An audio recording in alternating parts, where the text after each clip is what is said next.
By the end of this video, you will know how to remove a line break on Wix. Start by going to the page in your Wix editor where the text appears.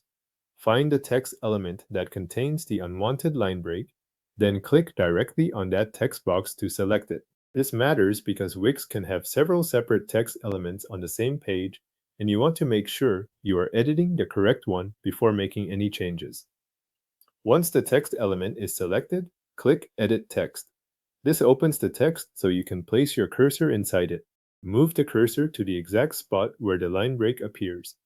If the text is split across two lines, click at the beginning of the second line or at the end of the first line, depending on which side gives you the clearest cursor position.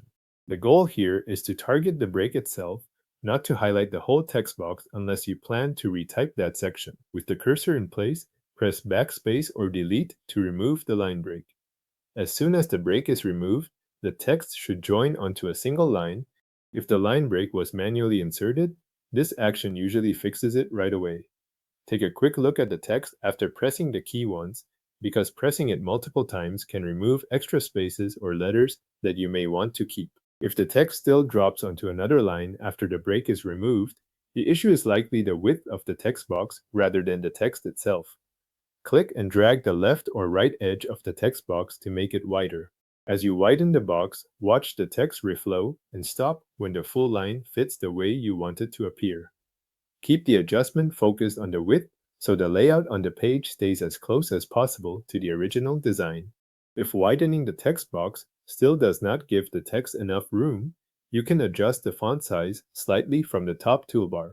Reduce it just enough for the text to fit without wrapping onto another line.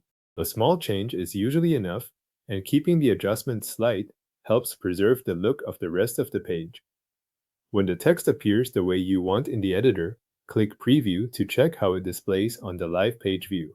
This is the best point to confirm that the line break is gone and that the text stays on one line in context with the rest of the design. If everything looks correct, click Publish to save the change and make it live. The unwanted line break has now been removed from your Wix text,